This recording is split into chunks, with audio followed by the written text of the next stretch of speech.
तो आज हम बात करते हैं यूरिनरी रिटेंशन की। यूरिनरी रिटेंशन की अगर बात की जाए तो सबसे पहले देखेंगे उसकी डेफिनिशन क्या है। डेफिनिशन है inability to voluntarily pass urine. Inability to voluntarily pass urine यानी कि वॉलंटरली जो है हम यूरिन को पास नहीं कर पा रहे तो उसको हम क्या बोलेंगे, यूरिनरी रिटेंशन। नॉर्मल जो post void residual urinary volume होता है वो लेस देन 50 ml होता है अगर 65 ईयर्स से एज कम है, और अगर मान लीजिए 65 ईयर्स से ज़्यादा की एज है तो फिर लेस देन 100 ml भी उसे नॉर्मल कंसीडर कर सकते हैं। 20% जो हॉस्पिटलाइज्ड पेशेंट होते हैं more than 70 years of age के, उनमें urine retention more than 150 ml तक कंसीडर कर लिया जाता है और ये यूजुअली देखने को मिलता है। एक्यूट किसे क्या बोलते हैं? एक्यूट यूरिनरी रिटेंशन किसे बोलते हैं? अगर मान लीजिए प्रीडोमिनेंटली एल्डरली मैन में जो है अगर प्रोस्टेटिक एनलार्जमेंट है, तो उसकी वजह से एक्यूट यूरिनरी रिटेंशन हो सकता है। और जो क्रॉनिक यूरिनरी रिटेंशन है, उसमें जो पोस्ट वाइटल यूरिनरी वॉल्यूम होता है वो मोर देन 300 ml है और 6 महीने से ज़्यादा परसिस्ट कर रही है ये बात, तो फिर वो क्रॉनिक है। और 2 और मोर सेपरेट ओकेजन्स पे अगर ये बात हो रही है तो फिर वो क्रॉनिक है। अब आते हैं यूरिनरी रिटेंशन के कॉजेस, मतलब वो कौन-कौन से कॉजेस हो सकते हैं जो यूरिनरी रिटेंशन कराएँगे। तो इसमें सबसे पहले आता है ब्लैडर आउटलेट ऑब्स्ट्रक्शन, यानी कि अगर कोई ऑब्स्ट्रक्शन है आगे, ब्लैडर आउटलेट ऑब्स्ट्रक्शन है, तो वो कारण हो सकता है। दूसरा वो कारण हो सकता है अंडर एक्टिव ब्लैडर, यानी कि ब्लैडर जो है वो अंडर एक्टिव है, काम नहीं कर रहा। ब्लैडर जो है अंडर एक्टिव है, कम एक्टिव है, तो ये दूसरा कारण है। तो अगर हम देखा जाए ब्लैडर आउटलेट ऑब्स्ट्रक्शन, तो उसमें जो सबसे मोस्ट कॉमन वजह है वो है नंबर 1 बीपीएच है, उसके बाद में कॉन्स्टिपेशन है, मैलिग्नेंसी है, ये वो प्रोस्टेट की और ब्लैडर की मैलिग्नेंसी हो सकती है। उसके बाद में यूरेथ्रल स्ट्रक्चर है, यूरोलिथियसिस है, फाइमोसिस है, पैराफाइमोसिस है, ब्लड क्लॉट्स हैं, नॉन ग्लोमेरुलर हेमेचूरिया खासतौर से किडनी बायोप्सी जो है वो अगर मान लीजिए हमने की है, और उसके बाद में आते हैं यूरेथ्रल डायवर्टिकुलम का नंबर आता है। तो ये ब्लैडर आउटलेट ऑब्स्ट्रक्शन की जो है वजह बन सकती है। क्या-क्या हो सकती है? बीपीएच हो सकता है, कॉन्स्टिपेशन हो सकता है, मैलिग्नेंसी हो सकता है, यूरेथ्रल स्ट्रक्चर हो सकता है, यूरोलिथियसिस हो सकता है, फाइमोसिस, पैराफाइमोसिस, ब्लड क्लॉट्स, ये सब हो सकते हैं और यूरेथ्रल डायवर्टिकुलम हो सकता है। अब अगर हम बात की जाए फीमेल पेशेंट्स में, तो उसमें ऑर्गन प्रोलैप्स जो है जैसे सिस्टोसील और रेक्टोसील, फेब्राइड ऑब्स्ट्रक्टिंग द यूरेथ्रा, ये भी कारण हो सकते हैं, और मेल्स में बीपीएच जैसा कि पहले बताया। अब आते हैं अंडर एक्टिव ब्लैडर के क्या-क्या कारण हो सकते हैं। Under active bladder usually autonomic dysfunction हो सकता है, उसके बाद में स्पाइनल कॉर्ड इंजरी हो सकता है, स्ट्रोक हो सकता है, मेडिकेशंस होते हैं जिनकी एंटी मस्करनिक प्रॉपर्टी होती है, वो मेडिकेशंस हो सकते हैं। अब जहाँ तक मेडिकेशंस की बात है, सबसे पहले है एंटी मस्करनिक। एंटी मस्करनिक की अगर हम बात करें, तो एंटी मस्करनिक में सबसे पहले जो है वो ऑक्सीब्यूटिनिन हम सोच सकते हैं, सॉलिफेनेसिन सोच सकते हैं, टॉल्टरिडइन सोच सकते हैं, और उसके बाद में इनहेल्ड इप्रोट्रोपियम जो होती है, वो जो है यूरिनरी रिटेंशन करा सकती है। ये सब एंटी मस्करनिक है। एंटी हिस्टामिनिक्स की अगर बात करें तो इसमें जो है वो क्लोरफेनिरामिन आ सकती है, उसके अलावा हमारे जो है डायफेन हाइड्रामीन आ सकती है, लोराटिडिन आ सकती है, मेक्लिज़िन आ सकती है। तो ये हमारे एंटीहिस्टामिनिक्स हो गया। अगर एंटीसाइकोटिक की बात करें, तो एंटीसाइकोटिक में जो हम सोच सकते हैं, वो जैसे कि क्लोरप्रोमाज़िन सोच सकते हैं, क्लोज़ापिन सोच सकते हैं, फ्लूफेनाज़िन हो गई हमारी। उसके अलावा और भी कुछ मेडिसिन हैं जैसे प्रोमेथाज़िन हो गई, उसके बाद में थायोथिक्सिन हो गई। एटिपिकल एंटीसाइकोटिक जो होती हैं जैसे क्विटापिन, रिस्पेरिडोन, ओलेंजापिन, ये सब भी जो है यूरिनरी रिटेंशन करा सकती हैं।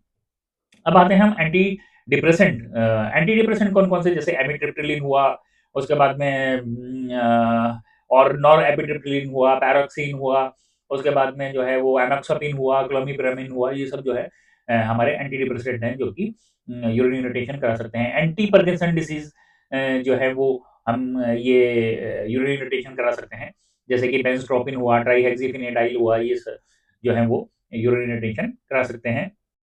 उसके बाद मसल रिलैक्सेंट्स हैं, जो कि करा सकते हैं, जैसे कि कैरिसोप्रोडोल हुआ, साइक्लोबेंजापीन हुआ, उसके बाद मेटिज़ेनाडीन हुआ, ये सब जो है वो मसल रिलैक्सेंट जो है वो यूरिनरी रिटेंशन करा सकते हैं। एंटीस्पाज़मोटिक में सबसे इम्पोर्टेंट है, जैसे एट्रोपिन हो गया, बेलाडोना हो गया, डाइसाइक्लोमिन हो गया, हायोसायामिन हो गया, उसके बाद में स्कोपोलामाइन हो गया। ये सब जो है वो एंटीस्पाज़मोटिक भी यूरिनरी रिटेंशन करा सकते हैं। उसके बाद में एंटीइमेटिक्स में मैक्लिज़िन हो गया, प्रोमेथाज़िन हो गया, स्कोपोलामाइन हो गया, और हाइड्रोक्सिज़िन हो गया, ये भी जो है यूरिनरी रिटेंशन करा सकते हैं। उसके बाद में सिम्पेथेडोमाइमेटिक्स अल्फा एगोनिस्ट जैसे कि फेनिलेफ्रिन हो गया, स्यूडोएफेड्रिन हो गया, ये भी जो है यूरिनरी रिटेंशन करा सकते हैं। तो ये कुछ मेडिसिन्स के हमने नाम जाने जो कि यूरिन रिटेंशन के लिए रिस्पॉन्सिबल है। अब डायग्नोसिस एंड वर्कअप कैसे करेंगे? डायग्नोसिस एंड वर्कअप के लिए सबसे पहले हम क्या कर सकते हैं कि ब्लडर का स्कैन कर सकते हैं, पोस्ट वाइड देखेंगे कितना है, ये डायग्नोस्टिक होता है। अगर 150 से 300 के बीच में आ रहा है तो उसे पॉसिबली ये रिटेंशन है। अगर एक 150 टू 300 के बीच में आ रहा है तो ये पॉसिबल रिटेंशन है।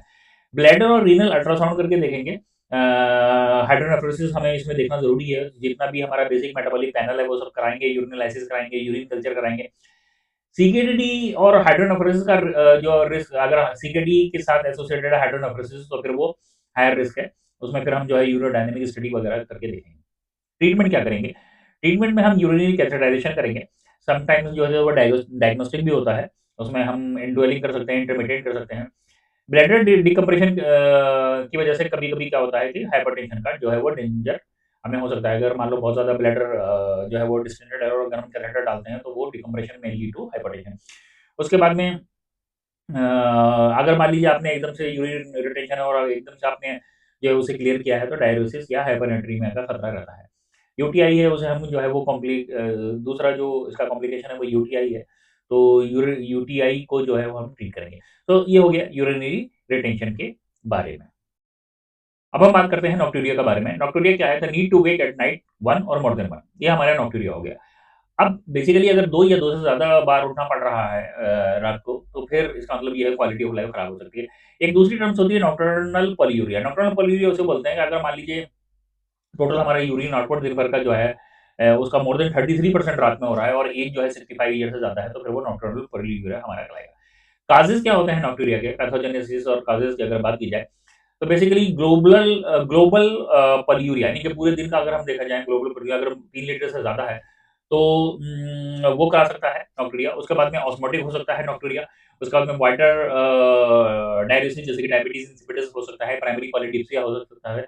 उसके बाद में अगर नॉक्टर्नल पॉलीयूरिया की बात की जाए, यानी कि एक तो ग्लोबल पॉलीयूरिया हो रहा है जिसकी वजह से रात में आपको उठना पड़ रहा है, बार-बार यूरिन के लिए नॉक्टूरिया करा रहा है। और अगर मान लीजिए नॉक्टर्नल पॉलीयूरिया केवल अगर है, अगर सिर्फ नॉक्टर्नल पॉलीयूरिया की बात की जाए, तो उसमें कुछ कंडीशन है जैसे कि वॉल्यूम ओवरलोड है। अब अगर वॉल्यूम ओवरलोड की बात की जाए तो सीकेडी है, नेफ्रोटिक सिंड्रोम है, लिवर सिरोसिस है, कंजेस्टिव हार्ट फेल्योर है।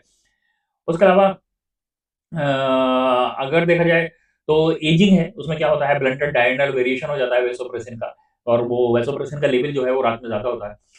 पेल्विक फ्लोर डिस्फंक्शन अगर हो गया है किसी वजह से, तो उसमें भी जो है वो जो पेल्विक मसल की जो सपोर्ट होती है वो कम हो जाती है और उसके बाद में नॉक्टूरिया हो सकता है।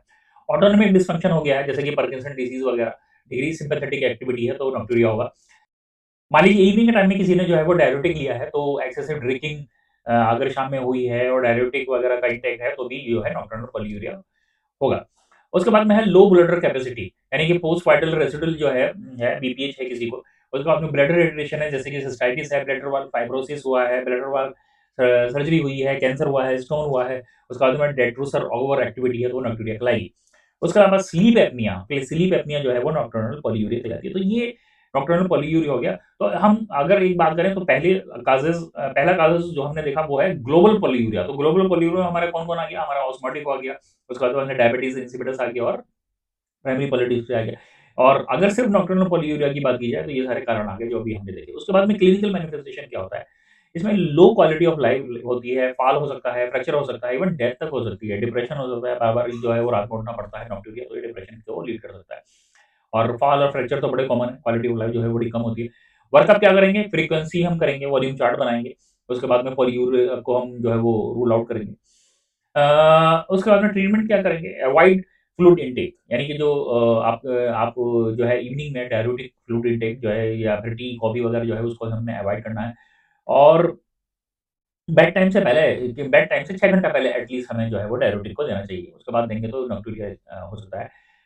डेस्मोपेरेसिन जो है वो नॉक्टूरिया को जो है वो डिक्रीज़ करता है। उसके बाद में अगर किसी को स्लीप एपनिया है तो हम सीपैप जो है एडवाइस कर देंगे और उससे नॉक्टूरिया जो है वो कम हो जाएगा और नॉक्टर्नल यूरिन आउटपुट जो है वो कम हो जाएगा।